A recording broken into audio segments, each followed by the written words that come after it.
I've been asked what I said when I stepped into that kitchen.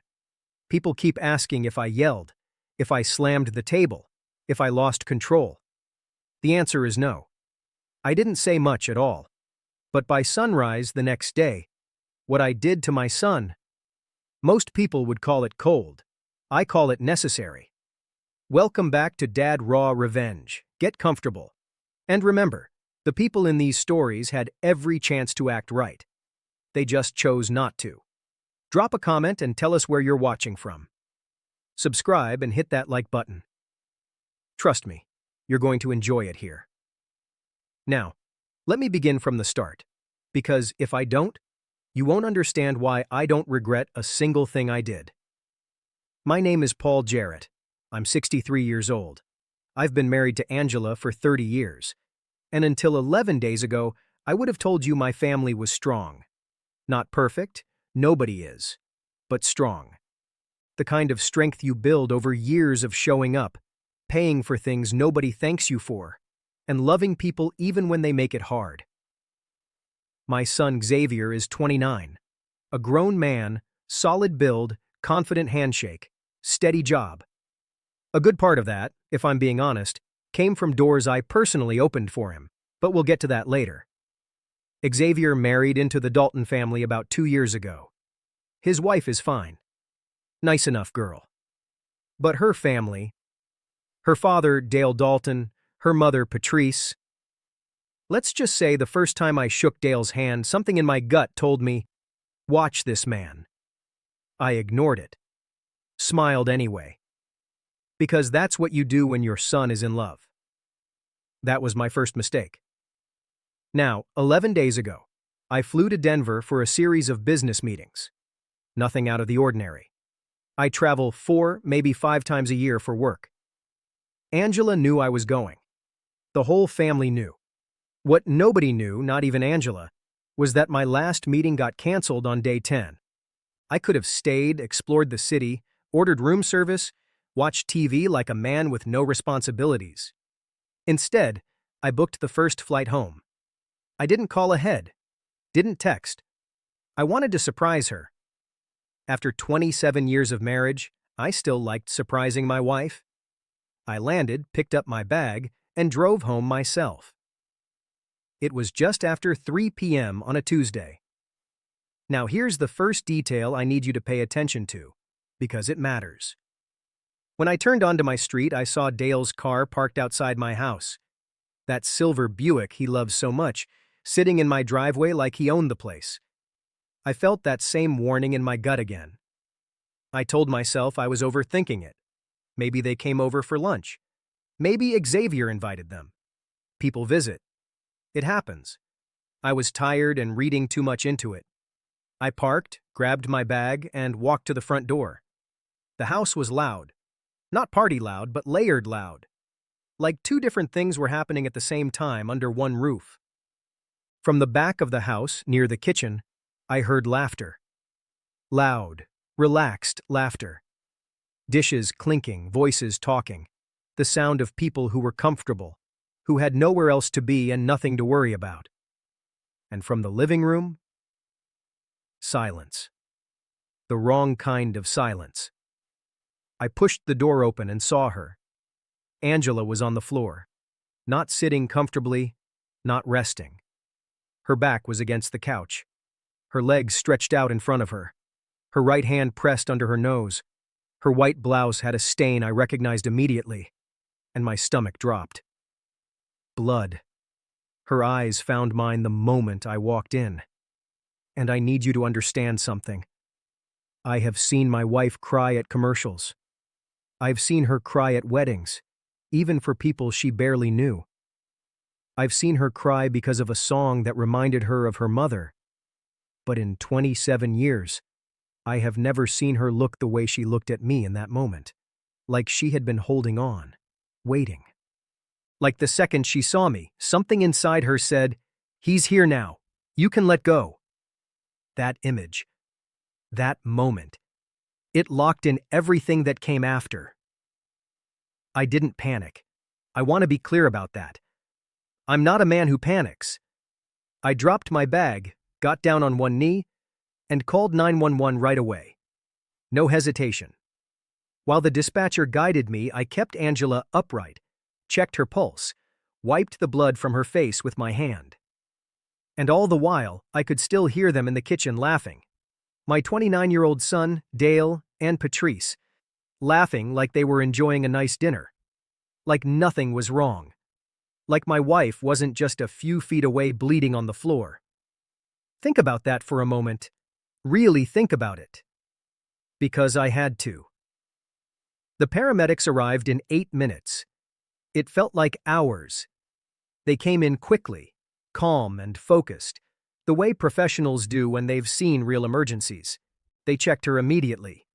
The lead paramedic, a young guy, maybe 32, his name tag said Briggs, looked up at me with an expression that told me everything before he even spoke. "Mr. Jarrett," he said quietly, "your wife is in hypertensive crisis. Her blood pressure is dangerously high. This didn't just happen. It's been building. She needed help before this point." He said it professionally. No blame in his voice. But I looked toward the kitchen, where the laughter had finally stopped, and something inside me changed. Something that had been hot and racing just minutes ago went still. Very still. Cold, even. I held Angela's hand until they placed her on the stretcher. She squeezed my fingers. I squeezed back twice.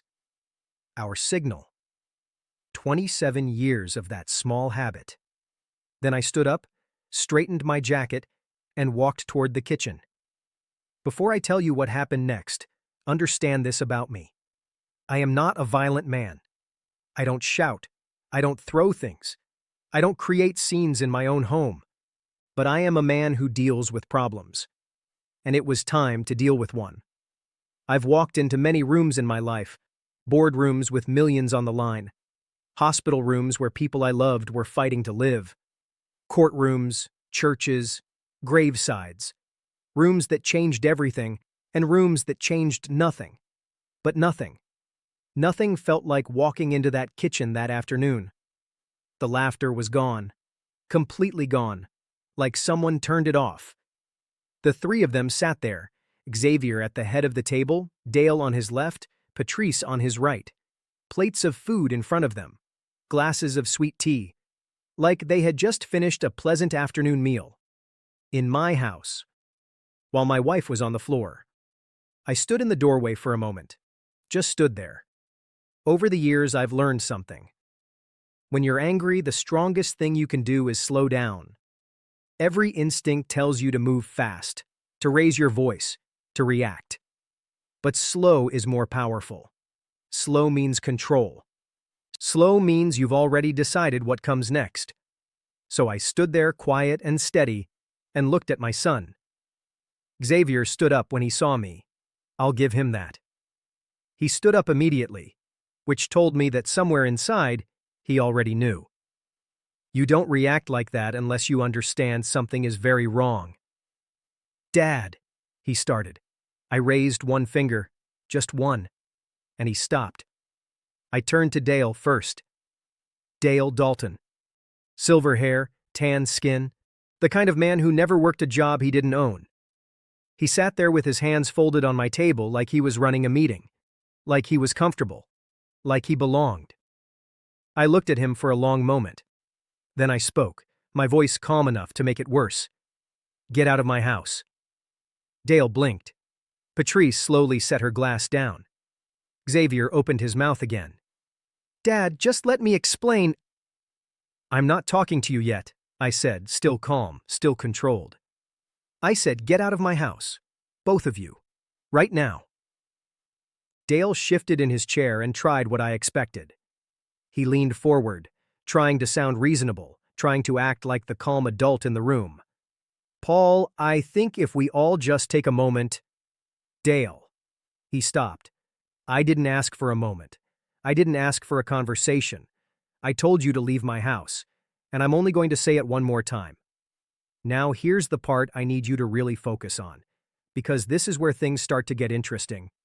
She picked up her purse, lightly touched Dale's arm, and gave him that look wives give their husbands when they're saying without words, "Not now, not here, Let's go. Dale stood up slowly, the way men do when they want it to seem like they're leaving by their own choice, not because they were told to. As they walked through the living room toward the front door, they saw her, not the kind that comes after a good meal or a long laugh or a night when everything went right. I mean the other kind, the kind that has weight. I've used it twice in 27 years. This was the third. Xavier had been an authorized user on my main credit card for 6 years. 6 years of charges I never questioned, never checked, never made him explain. Gas, groceries, dinners, subscriptions. That one weekend in Nashville he called a work trip, which I'm pretty sure involved neither work nor spreadsheets. Removed. The woman on the phone was calm and efficient. It took less than 4 minutes. She asked if I needed anything else. Not tonight, I said. Thank you. I hung up and moved to the next thing. Car insurance, removed from my policy before 3 a.m. The apartment, that one took a bit more effort. I had co-signed Xavier's lease 2 years earlier when he and his wife moved into their place. Nice building, good area. The kind of place that needs a co-signer with a certain credit score and income. Mine. I called his landlord at 7 a.m. when I knew the office would be open. His name was Gary. Good man. We'd spoken twice before, both times simple and polite. This time I told him I needed my name removed from Xavier's lease as soon as legally possible, and that I would cooperate with whatever process was required. Gary paused for a second, then asked, "Everything okay, Paul?" "Everything is being taken care of, Gary," I replied. "Thank you for asking." On the first day of every month, quietly and without any announcement or conditions, I had been sending money into Xavier's personal account. It started when he was just trying to get settled after college. Then it turned into a routine. After that, it became something we never even talked about because we both simply accepted it as part of how things were. I logged in at 3:15 a.m. and stopped the recurring transfer for good. Not paused, not lowered, completely canceled. I leaned back in my chair for a minute after doing that, because that transfer stood for more than just money. It stood for a version of my son that I had been silently supporting. A level of comfort, a soft landing, a safety net that may have allowed him to make the kind of choices a man makes when he believes someone will always be there to catch him. Not anymore. By 5 a.m., the streaming accounts were removed. The shared subscriptions were canceled, and I had already arranged for a locksmith to come at 7:30. I made myself a cup of coffee, stood by the kitchen window, and watched the sky slowly change from black to gray to that soft, pale blue that tells you morning has arrived whether you are ready or not. I thought about Dale Dalton sitting in his house at that same moment. Probably not sleeping either. Probably thinking about what was going to happen next. He should be thinking because the property he came to my house to pressure my son into signing, the one he brought papers for, the one he had planned for 3 weeks, the one he waited until I was out of town to chase, I had already taken steps. I called my lawyer at 6 a.m. and left a voicemail. The message was simple. I need to restructure the documents on the Garrett Street property. I want it completely secure. I want it airtight, and I want it done this week. Call me when you get in. Dale Dalton would never, not in this life or any other, get close to anything I had built. Xavier arrived at the house at 9 a.m. I watched him from the upstairs window. I saw him walk up to the front door with his shoulders set the way he always sets them when he is getting ready for a difficult talk. I watched him reach into his pocket for his key. I watched him try it. I watched him try again. I watched him stand there for a moment, completely still, starting to understand. He knocked. I did not answer. He knocked again. Nothing. He tried calling, but his phone was dead. He stood on that porch for a long time, staring at the door like it might suddenly change its mind. Then he walked over to the neighbor's house, the Petersons. I saw Barbara Peterson hand him her phone, her face showing concern, the kind of concern of someone who doesn't know what is happening but can tell it is serious. My phone rang. I looked at the screen. Barbara's number. I answered. There was a short silence. Then I heard his voice. and it was different. The defensiveness was gone. What was left was something raw, something younger, something that reminded me in a painful way of the boy he used to be before the Daltons got involved in who he was becoming. I let the silence sit for a moment. Then I spoke. You let your mother lie on that floor, Xavier. You knew her condition. You knew what stress does to her body. And when she needed you, her son, you chose to go back to that table. He did not speak. I could hear him breathing on the other end. I love you, I said. I will always love you. But love is not the same as access. And right now, every door I kept open for you is closed. There was another silence, longer this time. For how long? He asked quietly. Until you become the kind of man who does not need me to answer that question for him. I ended the call. I walked back into the bedroom. Angela was awake, sitting up against the pillows, the morning light falling across her face. She looked tired, but she was present. She was herself again. My wife again. She looked at me for a moment. Is everything okay? She asked softly. I sat down beside her, took both her hands in mine and looked at her properly. The way you look at someone when you almost lost them and you need a moment just to feel thankful that you didn't. Everything, I said, is taken care of. She searched my face, then slowly nodded and rested her head on my shoulder. Outside, my son sat on the Petersons' front step with a dead phone, a declined card, and a key that no longer worked, surrounded by the absence of every comfort I had quietly built around him. Inside, I held my wife's hand, and for the first time since I walked back through that front door, I let out a breath. Some people will hear this and say I was too harsh on my son. Maybe they are right. But I watched a paramedic, a complete stranger, treat my wife's emergency with more urgency than the man I raised. And that night, I decided that the greatest act of love I had left for Xavier was not to keep the doors open for him. It was to finally let him understand what it costs when those doors close. He will either grow because of it, or he won't. But Angela is alive. She is safe. She is home. And that is the only thing that truly matters.